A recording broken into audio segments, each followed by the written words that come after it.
in the STI classroom on MemberClace. And since you are part of the conference, it'd be free to you for the conference. So uh, if you wanted to share it also with someone else who couldn't be here, then it would be up there also.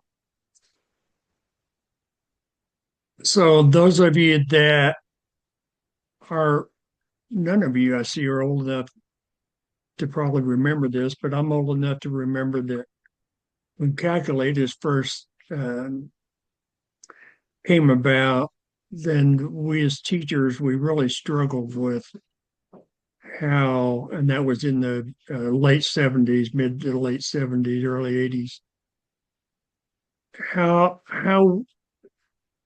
kids were going to be able to learn math or be able to do any thinking on their own if we use a machine to do it for us. And that's really not what happened, because what we found out that happened was the actual arithmetic of it, the calculation of it, then became something that they didn't have to think about, but they were able to think about the next step and say, what if I made 5% on sales today without having to go through the calculation in their head or on paper.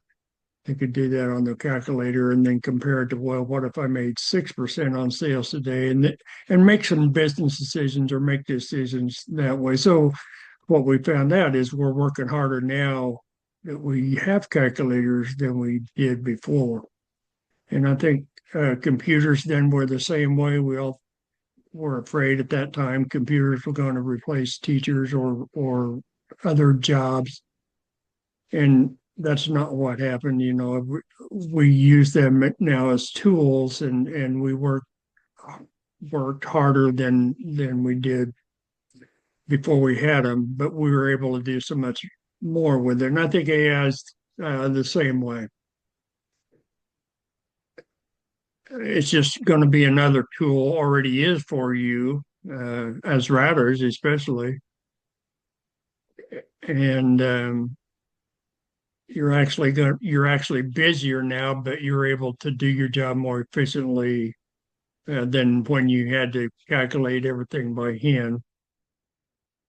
So in transportation, as we know, the complexity of the routes became every day they become more difficult because you have construction, you have trains that are stopped on the road. Um, the legislature, legislature mandates some things we have to do, mostly as a reaction to things that have happened. Like now we have to make right hand only stops on main roads, busy roads. Some schools decide to do it on all their stops. So uh, rerouting on a minute's notice is just very, very difficult. The rising costs of fuel, of drivers, of buses, uh, the more efficient we can be, the better we're able to pick up students and get them to school, not with less money, but with less money than if we were less efficient. And then all the safety concerns that go along with their job too.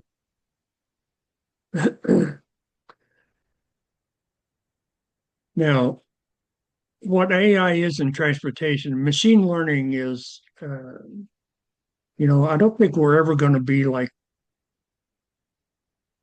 to the point where machines are, we certainly are not, where machines take over. Machines cannot, and computers cannot actually think on their own. They just process things in a way that we tell them to, given by, dictated by different rules that we have told them it to, and that which is called machine learning, which allows us then to do predictive analysis because you can tell it to do things without having to hand calculate it out, like and make better decisions and you can we automate dispatching now and scheduling communication tasks can be reduced. That just time spent per menial, I don't want to say menial, but per those type of tasks allow you to do more thinking, which then drives more route efficiency, enhanced safety, and cost savings, although every year costs go up, but not as much as they would if you weren't as efficient. And additional benefits to it are reduced administrative workload. Now we'll get into that in a little bit. Enhanced communication, we'll get into that a little bit also, and then improved on-time performance. Before AI, just to kind of reiterate there, we had to hand route everything on paper and even on computers using spreadsheets, which made last minute changes quite difficult and very, very inefficient compared to what we do now. You know, now with your routing software, if you need to make a change on the fly, you can make a change on the fly if you feel like you need to do it. And depending on what software you have, you can drivers can even adjust the route as they go, and it'll reroute them on that specific route for that specific time. And enhances safety by reducing accidents and just keeping traffic flow and buses apart the best that you can, which then dictates into fuel savings or cost savings with fuel costs and the labor costs and the extended fleet life. Again, not a savings because every year it goes up, but compared to what it would have been being less efficient. Now, what I have learned from past mistakes and experience is that anytime you have a new, no matter what it is, a new system that you're going to put into place, you want to put it into, especially if it's big and major, you want to put it in phases. You want to pilot the program, and that's very important. If you have a new routing software you want to use, or new anything, pick it. Let's say a routing software. You pick a bus, do a route, put it on that one bus, make sure it works okay. If you have a new communication system with the buses, for example, several years ago, we got a way to communicate with parents so they could see our buses on the road, like most of you have. But to implement it, I just picked one bus, and I made sure that one bus ran well. Parents were able to see it. There were some things I needed to change.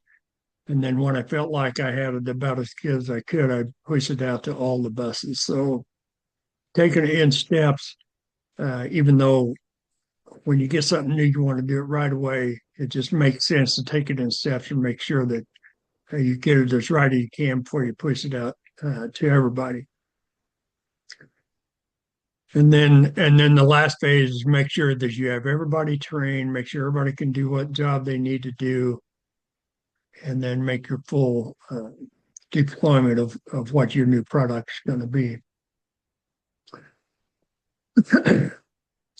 Now, how AI works, each AI tool has a knowledge base, and there's different tools like Gemini for Google, and Microsoft has Copilot. A lot of different tools out there. Each of them has their own knowledge base.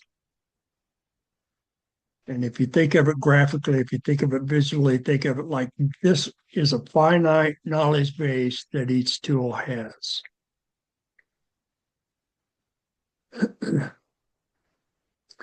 Now, their knowledge base is determined by what's called an algorithm. And when you hear algorithm, I first thought it was just a formula, and I couldn't imagine a formula telling something what to do. But it's more than a formula; it's a set of rules. Like if you want to only look at rules that affect blind people, put that in there. Then all the other people of anything that it reads will be filtered out, and it will be just talking about blind people and so forth. That's probably not an example that they use in their algorithm, but it could be. Now, the AI tool then you use will continually read your knowledge base. And this knowledge base is your knowledge base because you're going to add to it, which makes the base bigger and bigger and bigger. So it just continually reads that, which is why it is so hungry for juice, why data centers um, are needed to make expanded AI useful, which is a whole different discussion. Data centers, nobody wants a data center in their backyard, but we all want data centers because I think uh, to make AI more powerful. And remember, AI is never going to take the place of humans because it just cannot think on its own. There's no way that it ever will. I said that.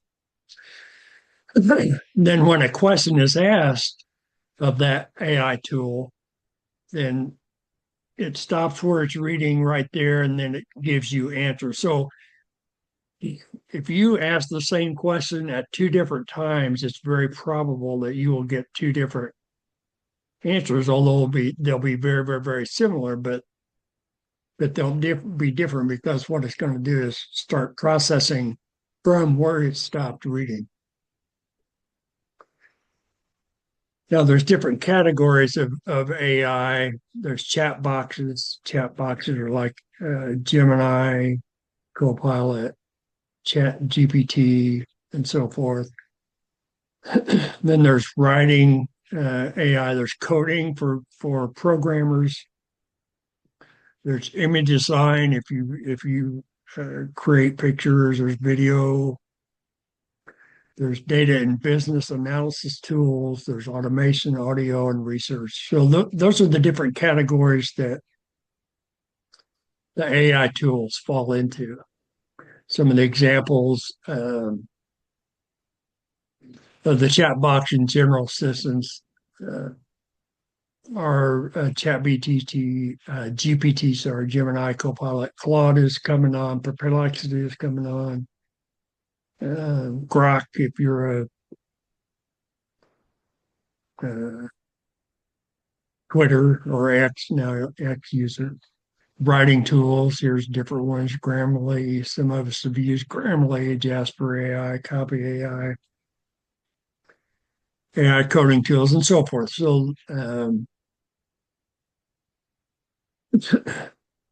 those are the some of the different examples of some of the categories. Now, the tools that I use that I have actually purchased an extra license for. Most tools will let you use it on a text-based um, limited edition, limited resource, not resource, but limited number of times you can use it just to see what it is or what different things you might be able to use it for and if it works for you. And then if you feel like you want, you can add to that by upgrading the system. And so what I have done is I found that I wanted Copilot, Gemini, Xphoto, and Canva to be my paid prescriptions for AI tools. Don't have to pay for any subscription. I mean, you can um, use all free based, but the more you pay for, the more that you get for sure. And it's cost wise, in my case, I think all of these subscriptions totaled about $200 or less per year. So I felt like what I was getting out of it, and more you use it, the more I feel like it was worth the tool. But notice how they overlap. So Copilot has its own knowledge base, Gemini has its own, Canva, Xphoto. They all overlap. Some things that Gemini has, Copilot has, some things that Gemini has, Xphoto has, so forth. And then there's some things that all of them will cover. So even if you pick just one tool, you'll probably start out with Chat GPT or Copilot or Gemini, depending on what your school uses. And that's another topic too. Your school may have rules on how you can use AI even as teachers, certainly for children, or not children, for kids, for your students. Um, and some may not, but you may or may not be able to use different tools that you might want to use.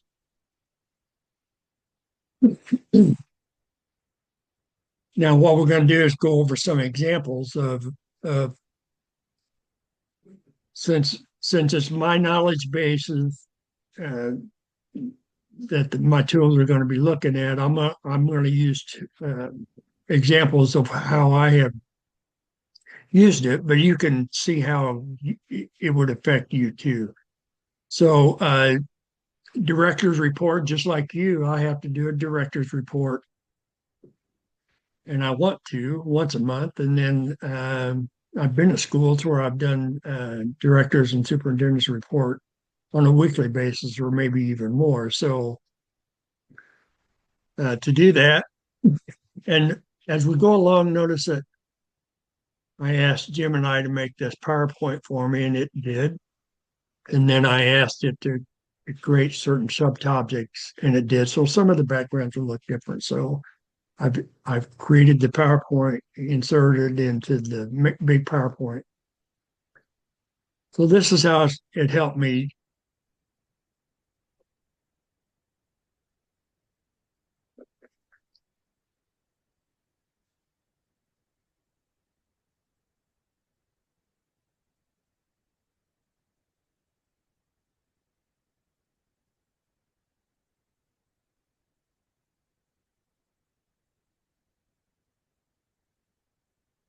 As we know, the importance of having a director's report, but the challenges is compiling the data. It's time consuming. But regular communication with the board ensures leadership stays informed on key metrics. What I found is boards would rather know ahead of time what's going on than be surprised by a phone call later on. So,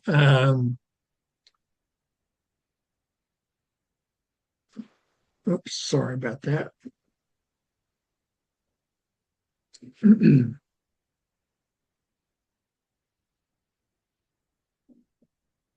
And when you're doing it by hand, the emails, when you're trying to compile emails, they're scattered out. There's attachments you have to track. There's the manual uh, collation time that you have, and then certainly going to miss information. If you let AI use it, all of that is um, seamless depending on what prompt that you put in.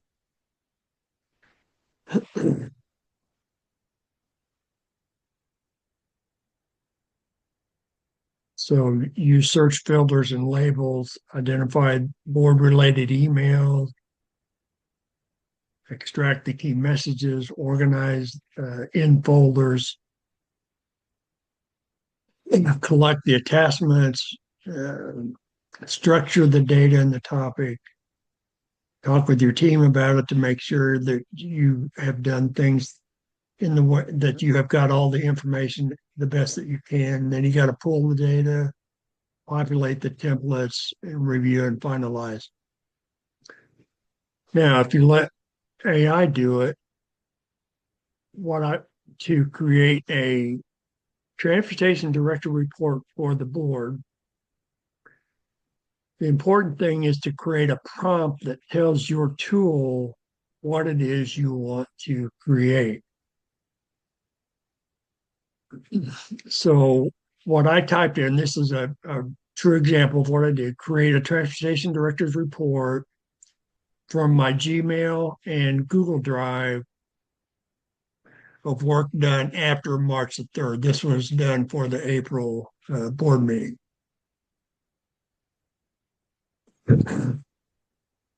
So what it did was it went in and gave me a report. It gave me this, which is it read all of it. I keep everything on Google Drive, work related on Google Drive and Google in Gmail.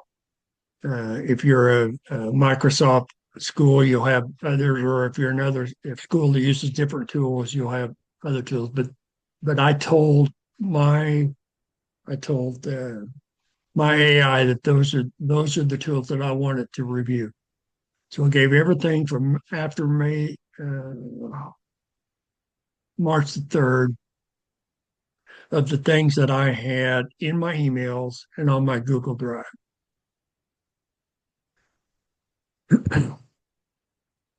Now that was pretty garbled, and I didn't want to have to sit through that myself. So I said, turn this into a PowerPoint presentation. And within 10 seconds, it did.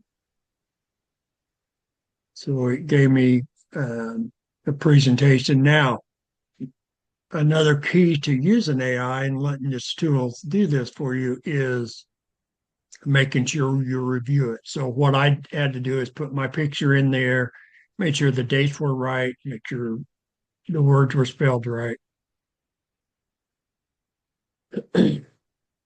But this then is what it gave me. Page 2, page 3, page 4, page 5, page 6, and then the last slide. So I inserted my pictures. I wanted my pictures in there and made sure everything and all the dates were right and everything was spelled correctly.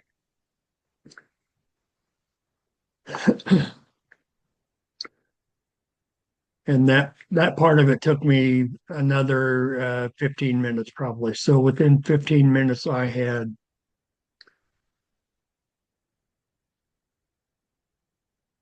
everything put together. It compiled my emails and my Google Drive into a PowerPoint presentation for the board. So in a half hour, I had done everything I needed to do. I knew I didn't forget anything. I knew I didn't leave anything out. If there was anything to change, I was able to change it. And it was a much better report than I could have done had I sit down and done it by him. So saves time, reduces errors, improves collaboration, and it's the consistent quality. You can also set the tone for your messages. So before it was a manual process, error prone. Afterward, it was an automated workflow, and it's more quality. So when you're getting ready to implement for your entire staff, make sure you train your team, set up a support system, make sure your IT guys are good with what you're doing and that you can do it. And then schedule a time when you can revisit it. This is important. Now, the next example is creating emails.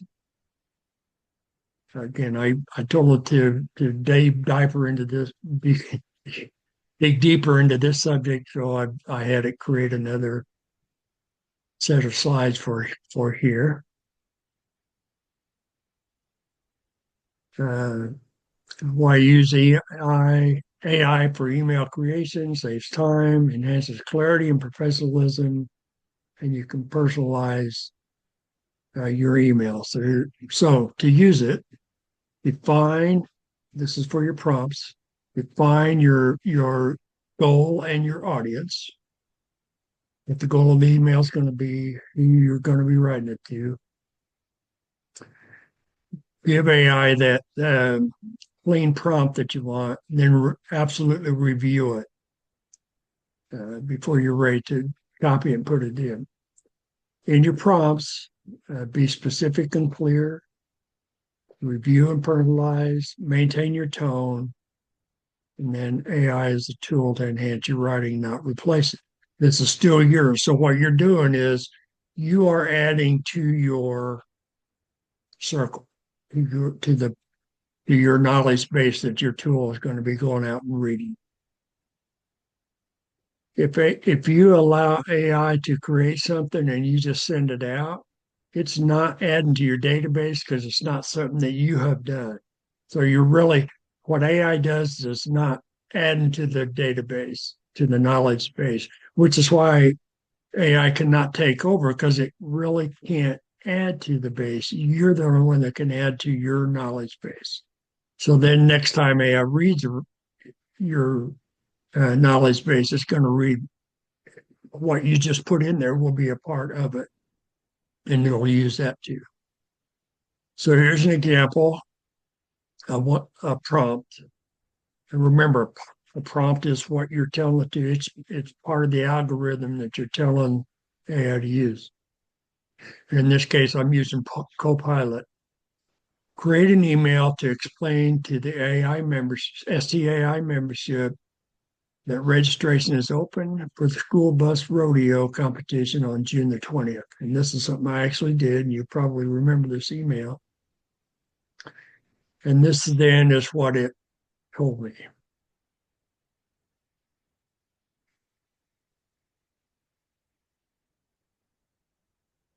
So I reread that, I cut and pasted it into an email and send it to you all. So you got that email at some point.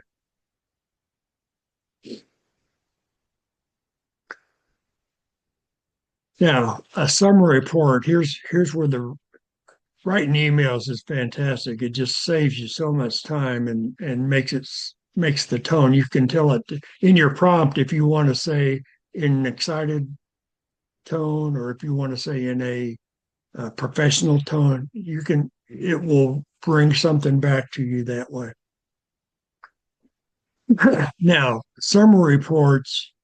This is something that you do all the time. If you track your fuel usage and fuel costs, labor, mileage, anything that you do, if you're a good leader, and you all are because you're here, you track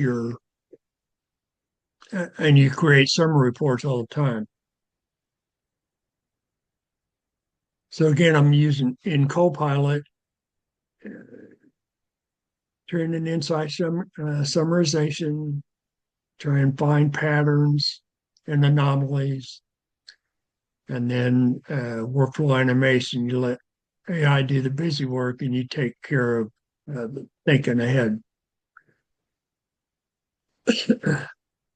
So I wanted to about the time I started the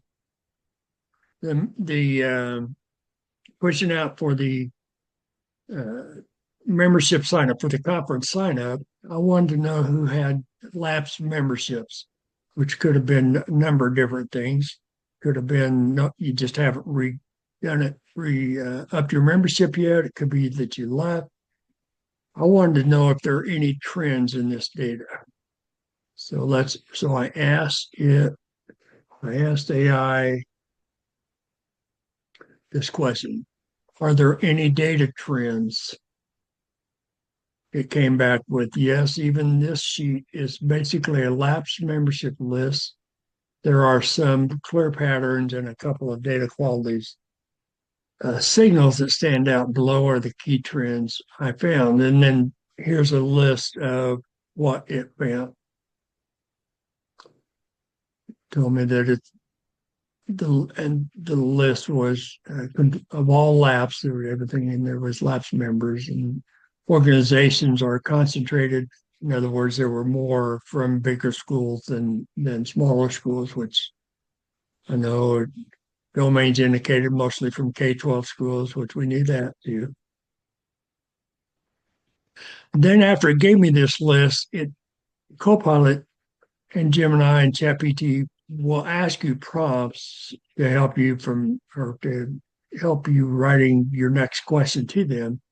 So if you want, I can generate a trend tab inside the workbook, create pivot tables if that's useful. I told it to create a pivot table, which is a graph, and it gave me this list, and basically it's the schools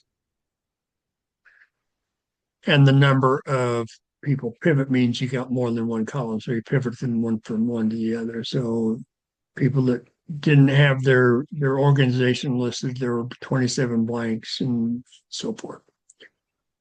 And so there's graphically represented the data. Now I asked it for recommendations for re-engagement. What can I do to get people to re-engage? It gave me a list of things to do.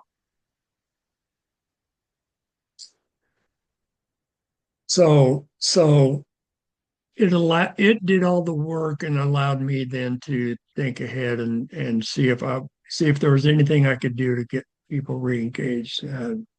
One of the things it suggested is I go back and review membership and make sure that people are still at their jobs, which I tracked that down the best that I could. So people that left, I took out of the system and so forth. But that's what that was about. Now, I needed to also about that time send out nomination forms for our SCI awards. So I pulled up last year's form, could not remember how to change the heading. So I didn't want to redo the form. I just wanted to copy it to make a new one.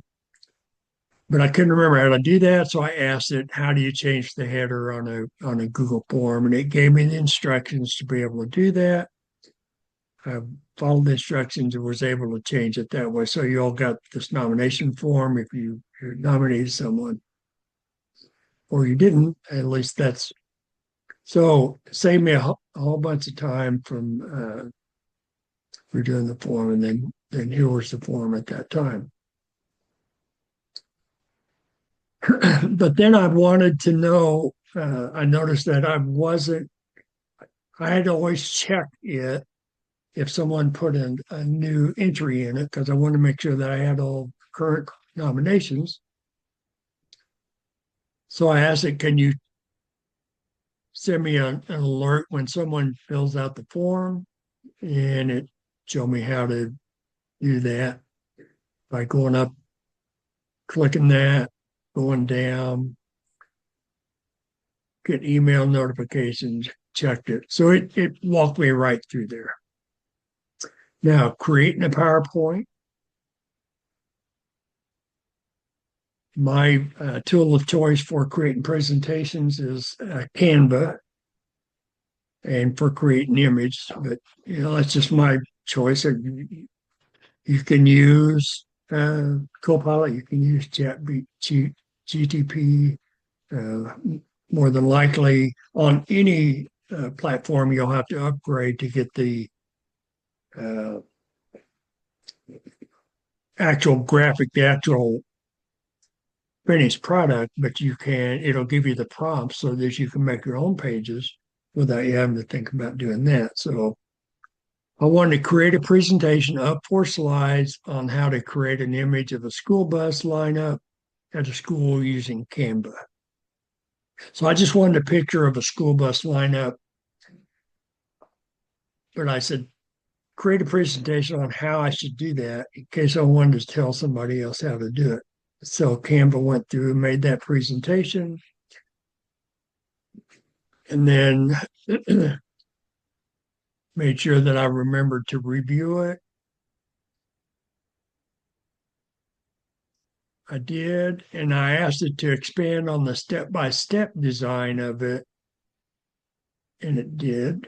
It gave me more, and then this then was the product of what then it gave me.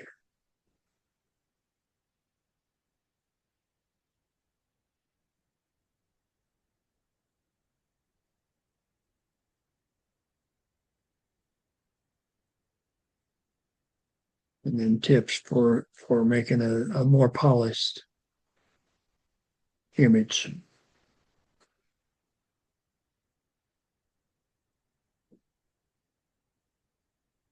So I hope I gave you a little bit of information about what AI is. You can go back and review this if you want to tell people who could not uh, make it if they need to or would like to. It'll be a part of the STI classroom for the conference. I guess at this time, I'm open for questions. If anybody wants to ask a question, I purposefully left about 10 minutes. I know I went through that really fast. It could be a boring topic, but I hope not. But if you do have any questions, please use the mic. I can try and answer anything that you have. Does anyone have any questions for Dr. Terry Tippin? Doesn't look like it, Terry. All right. Hopefully, this wasn't too much for nap time for you, but as you, and like I said, to make I wasn't at first, uh, but the more I use it, the more I am a believer in the tools that I can use that AI can help me with. I know that it's not going to replace me. I know it's not going to take over the world. The downside is I also know that I don't want a data center in my backyard. So, I don't know. I would have felt the same way if somebody tried to put a power plant in my backyard, especially a nuclear power plant. But we have to have energy, and I think in 10 years this will be just a part of our daily life, and you'll see what the I can imagine what our kids, grandkids, great grandkids are going to have available to them when they get older. I still remember Back to the Future, so I'm waiting for the flying cars like we were supposed to have in whatever year we were supposed to have it, 1984. So, well, thanks so much for attending. It gives you a little chance to stretch your legs before the next session. I hope you're enjoying the conference. I'm sorry I couldn't be there. Um, I guess I'm the Wizard of Oz then, huh? Misty, Terry. do you have anything, Misty? Is there anything? I don't. I think we're all ready for lunch. So Okay. Oh we'll yeah, be first in lunch. line. Awesome, awesome. Well, thanks for coming in and enjoy the rest of the conference. Thanks, Terry.